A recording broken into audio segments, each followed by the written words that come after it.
Today we'll be looking at a 9th generation Honda Civic Si.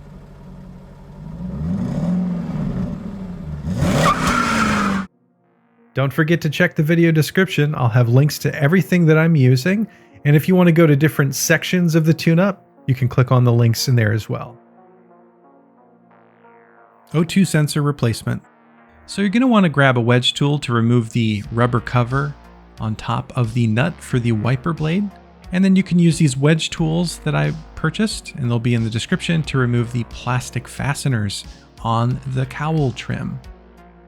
Sometimes it's really hard to remove things by hand, and having these wedge tools makes it easier. And always remember where you removed a piece of the trim from so that you can put it back. So now it's time to remove the wiper blade. We have to remove the wiper blade in order to get the cowl trim piece off. We're going to use a 17mm deep socket and our Tecton ratchet. Since this particular ratchet is a swivel head, it makes it easier to get it off. Always remember to keep the nuts next to where you removed your items, and as well as your trim pieces. You don't want to mix up the left and the right side of the car. Go ahead and lift up the wiper blade. It makes it easier to remove the wiper blade, and try to keep your wiper blades on the same side of the car that you worked on so you don't mess things up. And we're going to remove this other trim piece, and we need to do that in order to get the cowl trim off. There is another fastener to remove, and you may need the wedge tool to do that, but always keep your fasteners as well as your wedge tools handy for this job. So the right side of the cowl trim is loose. So we move to the left side. We're going to remove that fastener, which will remove this piece of the trim away. Next, we have to remove the washer line. Once we do that, we have better access to removing the cowl trim. All right, so now it's time to remove the metal guard over the engine. And we have 3 12mm bolts that we have to remove. Now these may be on there pretty tight. Just be prepared to have to really loosen this with a lot of strength, but in my case they were on fairly loose.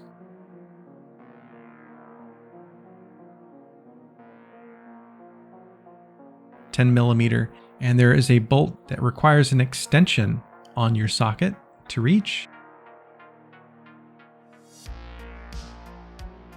And I usually will just loosen it enough to be able to turn the extension with my hand, like so.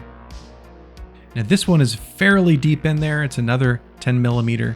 I had to use a different extender to get to it, but it's the same process. And so now we can remove this part. So I will always recommend Denso parts whenever possible, and we're going to be using this Denso O2 sensor, and that is the part number in the plastic bag. The plastic bag just comes with the sensor with a rubber band around it, and here is the box and the part number. I like to use the O2 sensor socket kits. They make this job a lot easier. We'll be using the 22mm, and basically it just has a vertical hole in it that allows you to fit it around the wiring. Put your hand in there and remove the connector from the metal brace first. And then you're going to really press down pretty hard here to remove the wiring. Then you're going to take this socket and you're going to fit it over the wiring like so, and then have it fully seat down into the O2 sensor. And then you're going to attach a ratchet and loosen it, and you really just need to use the ratchet until you can hand loosen this.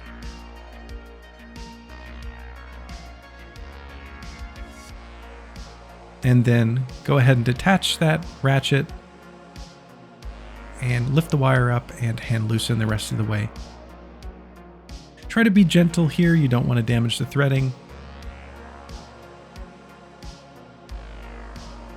So this is a comparison of the original O2 sensor to the new Denso.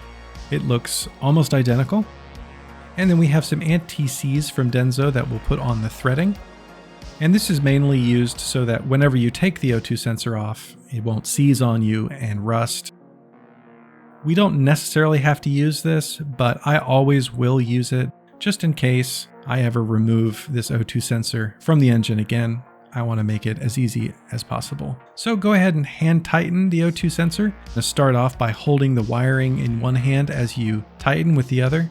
Go gently. If the threading is not fitting correctly, back out. Do not try to force this in. If you mess up the threading inside the engine, you're going to have a bad day or month.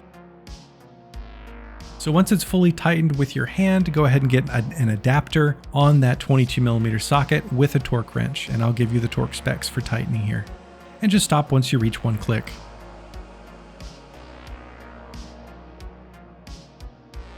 You're now going to connect the O2 sensor to the connector.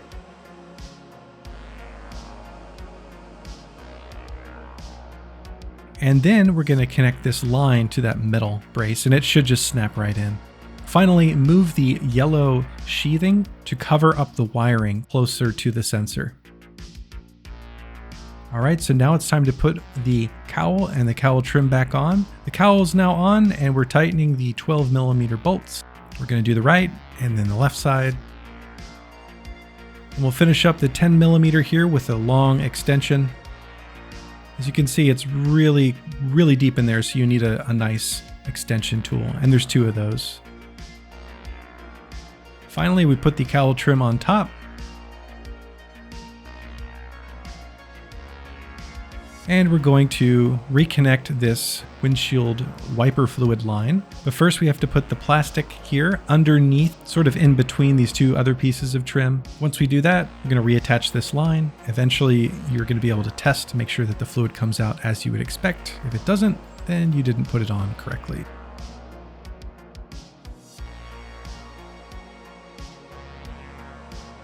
Always get these universal plastic fasteners because you rarely take the trim off, so you might as well use a new fastener. And the universal set is great, it'll fit any vehicle. Just force it in until it snaps, and it's snug.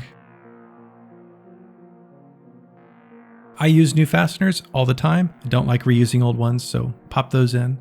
Put the hood down and then take this trim piece and the other trim piece, and you're going to want to fit this one over the bolt for the windshield wiper blades. And then use your fingers to fit the trim piece in. It's a little hard at first, but once you figure out how it fits, then you're just going to use your hands to try to get it as snug as possible. You may have to put a little force just to get it really in there. Then open the hood and you'll have this trim piece that you just press down on, and it should snap in. Same thing on both sides. Tighten the 17mm. And you're going to make sure that the left windshield wiper is below the right windshield wiper, and put that rubber back on, and you're done.